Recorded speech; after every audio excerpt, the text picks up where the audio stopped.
लगे तो खाक से लगे, मैं आईना हूं दिखाऊंगा दाग चेहरे के, जिसे खराब लगे सामने से हट जाए। बेशक हक बात है। वाह वाह वाह, परवाह नहीं है। बहुत अच्छा मुफ्ती साहब। कितने लोग सुभान अल्लाह कहेंगे, कितने नहीं कहेंगे। भाई वाह, पाए मोरा लंग नेस्त मुल्के खुदा तंग नेस्त। वाह, 365 दिन में 400 तकरीरें करते हैं, कमी नहीं है। मगर मैं समझाना चाहता हूं, बदल दो। ये आग क्यों लगी है? ये आग इसलिए लग रही है, जो ये भूख लगी है ना लोगों को कि बेटी डिग्री होल्डर होनी चाहिए, इसकी भी एक वजह है।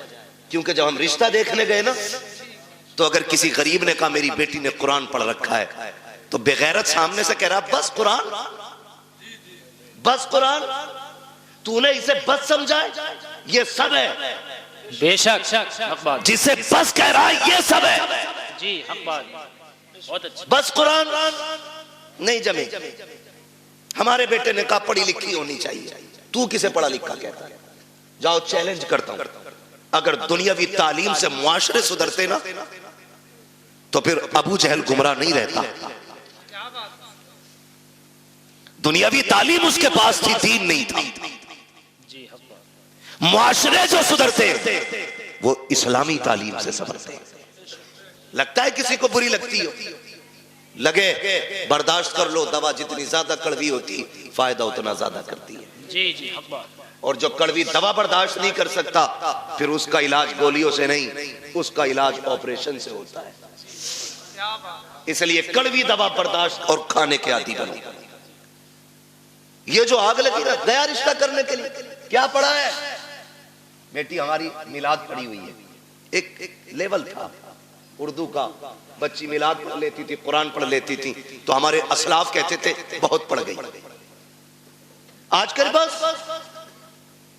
स्कूल नहीं पढ़ी है, हाई स्कूल तो किया ही होगा, बीए तो किया होगा। क्यों भाई, क्यों? नौकरी कराएगा, इसकी कमाई खाएगा। बेगैरत होते हैं जो औरतों की कमाई खाते हैं, गैरत वाले वो मर्द होते हैं जो अपनी कमाई बेटियों को खिलाया करते हैं।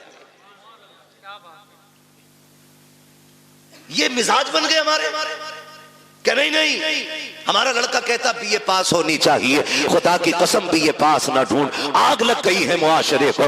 आज जो बेगैरती हमारी नस्लों में आ गई है, इसको नशा, इसको हवा देने वाले हम जैसे चंद लोग होते हैं जो बेटों के लिए डिग्री होल्डर तलाश करते हैं। जब किसी के दरवाजे से रिश्ता पलट जाता है, करवट वाला सोच लेता है इसकी बेटी का रिश्ता लौट गया है, अपनी बेटी को हाई स्कूल जरूर कराना है। मुझे बता तो सही, चल हाई स्कूल करा, IAS IPS बेटी को बना। मैं तालीम का मुखालिफ नहीं हूँ, बताओ तो सही। बिल्डिंगों में तुम टाइल्स लगाने वालों, मकानों में पत्थर लगाने वालों, मज़ारों के गुंबद बनाने वालों, कलश लगा करके लाखों की चादरें चढ़ाने वालों, मुझे बताओ तो सही, क्या तुमने बेटियों के लिए कोई हया का स्कूल खोला के नहीं, कोई एक पर्दे वाला कॉलेज बनाया के नहीं? तुमने अपनी बच्चियों के लिए कोई तालीम के लिए तहजीब का इदारा बनाया के नहीं? क्या तुम्हें पता है तुम्हारी बच्चियां जहां जाती है, मैंने तुम्हारी बच्चियों को बुरा नहीं कहता, लेकिन जानते हो तेरी बच्ची हया वाली हो सकती है, लेकिन जिसकी करवट में बैठी है वो मर्द बेहया है, जिसके बगल में बैठी है वो लड़का बेगैरत है। और याद रखिएगा,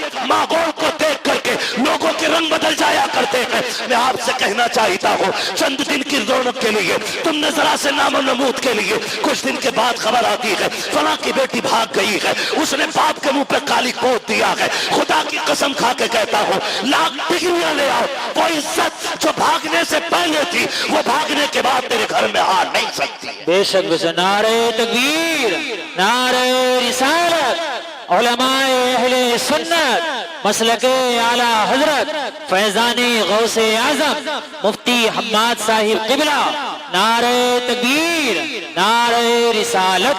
भाई वाह, माशाल्लाह, जिंदाबाद। कितने वीडियोस वायरल हुए ट्यूशन के नाम पे बच्चियों का इस्तेमाल। हाँ, और ट्यूशन पढ़ाने और बैठाने का सिस्टम, एक लड़की दो लड़कों के बीच में बैठाई जाती है, आंखें नहीं खुल रही। किसी की भाग जाए तो मुजरिम मौलवी। बदलो, डॉक्टर इकबाल ने कहा था न संभलोगे तो मिट जाओगे हिंदी मुसलमानों। बेशक हक बात। तुम्हारी दास्तां तक भी ना होगी दास्तान। खत्म करो कि बहू LLB चाहिए, ये शर्त लगाओ, बहू हमें कनीज़े फातिमा ज़हरा चाहिए। मांगो, करके लाए LLB। 4 दिन बाद भूत आ गए उसमें। कोई कह रहे आपको चोचा ले जाओ, नीर में नहला के ला। कोई कह रहा छोटे बड़े सरकार पे ले जाओ, 2-4 लट्ठों में ठीक हो जाएगी। लेकिन 6-6 महीने पड़ी रही। कह रहे सब में घुमा ले, भूत ही नहीं उतरे। मैं खुल के कहता हूं, भूत उसके उतरे जिस पे चढ़े हो, जो खुद भूत नहीं हो उसका भूत नहीं उतरा कर। सही बात है, हक बात है भाई। रवैये बदलो, दीनदार बहू तलाश करो, दीनदार। कयामत में ये नहीं पूछा जाएगा तेरी बेटी ने LLB किया था कि नहीं, मगर ये जरूर पूछा जाएगा तूने बेटी को कुरान पढ़ाया था कि नहीं, तूने बेटी को मुस्तफा की शरीयत सिखाई थी कि नहीं, तूने बेटी को दीन दिया था कि नहीं। और सबसे अच्छी जिंदगी खुदा की कसम वो इस्लामी जिंदगी है, इस्लामी जिंदगी। ये तो सारे फिरका वालों का अकीदा है कि अल्लाह कयामत में बंदे को आगे खड़ा करके उस वक्त तक नहीं हिलने देगा जब तक हिसाब ना ले लेगा। बेशक बेशक सबका अकीदा है, सिर्फ बरेलवियों का नहीं, सब इस बात से मुत्तफिक है। मैं पूछना चाहता हूं, जरा ख्याल करो और गुमान करो। हमारी जिंदगी चौराहों पे कटी, हमारी जिंदगी ऐशो इशरत में कटी, होटलों में कटी। अल्लाह कयामत में पूछेगा दिन कहाँ गुजारा, रात कहाँ गुजारी, हिसाब मुश्किल पड़ जाएगा। और जिसकी जिंदगी कुरान पढ़ने और पढ़ाने में कट गई, उससे रब पूछेगा बता किधर जिंदगी कटी, कहेगा और कहेगी आधी जिंदगी कुरान पढ़ने में गुजार आई हूँ, आधी जिंदगी कुरान पढ़ाने में गुजार आई हूँ। वाह वाह सुभान अल्लाह माशाअल्लाह। इससे बेहतर जवाब क्या होगा, इससे बेहतर जवाब क्या होगा। लेकिन नशा चढ़ा है, मुखिया की बेटी है, LLB कर रही है। वो भाई, कई लोग तो ये पता खालिद भाई क्या कहते हैं, वो हमारी बेटी के बारे में बोल रहे हो। अल्लाह का शुक्र है भरोसा बेटियों पे, वही आग लगाते हैं जिन पे भरोसा होता है। सही बात है, हाँ, बहुत मसला है इत्तेदाद का। आग वही लगाता है जिस पे एतमाद होता है, जिस पे एतमाद नहीं उस पे तो आदमी अलर्ट रहता है। जिस पे भरोसा है वही, वो कहा था ना, घर का भेदी लंका ढाल। आग वही लगाता है जिस पे भरोसा होता है। मुझे बताओ तो सही, बुरा ना मानिए, हमने तालीम के नाम पे बच्चियां आजाद कर दी। मेरे नबी ने विसाल का वक्त है, आवाज दी या फातिमा, जी बाबा, दौड़ के आ गई, हाथ पकड़ा बेटी का। फातिमा बता मेरे बाद पर्दा कैसा करेगी। सैयदा रोने लग गई। बाप बेटी का रिश्ता बड़ा अजीब होता है।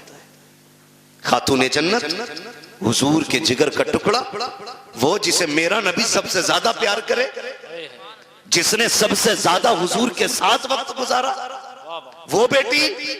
आका कहते फातिमा बता मेरे बाद जिंदगी और पर्दे का क्या हाल होगा। रो के कहती है अब्बा तेरे बगैर तो जीने का तसव्वुर ही नहीं। फातिमा को जीने का तसव्वुर ही नहीं। अब्बा मुझे लगता ही नहीं मैं आपके बगैर जिंदा भी रह पाऊंगी कि नहीं। खुदा की कसम ये बेटी होती है। आज बेटी वालों से भी गुजारिश है, खुदारा बेटियों के साथ ना इंसाफी ना करो। इंसाफ ये नहीं कि उन्हें तालीम के नाम पे आवारा कर दो, उन्हें इल्म के नाम पे आजाद छोड़ दो। इंसाफ ये है कि उन्हें निकाह के बाद भी सीने से लगा के रखा करो। बेशक बात है, ये इंसाफ। हमने गलतियां की और बहुत गलती करते हैं। खुदा की कसम खा के कहता हूं, बेटी का हक खा के अगर हज करने भी जाएगा ना, अल्लाह मुंह पे मार देगा। कहेगा बेटी का हक खा के मेरे पास आया, मुझे तेरी शक्ल भी गवारा नहीं, लौट जा, नहीं चाहिए तेरे सजदे और तेरी इबादतें। ओ भाई बहुत सितम हम करते हैं। बेटी अल्लाह ने कितनी बड़ी नेमत दी, रहमत खुदा की। बेटे आते हैं ना, अल्लाह सबके बेटों को सलामत रखे। मैं बेटों का मुखालिफ नहीं, बेटे भी बड़ी चीज है, क्योंकि इससे नस्ल और इंसान के नसब का चराग रोशन होता है, बड़ी चीज है। लेकिन बेटी उससे भी बड़ी चीज है, बेटी उससे भी बड़ी चीज है। बेटा आता है ना, रब की तरफ से पैगाम ला के कहता है सुन, हुक्म होता रब की तरफ से, अपने लिए भी कमाना, अपने माँ बाप के लिए भी कमाना।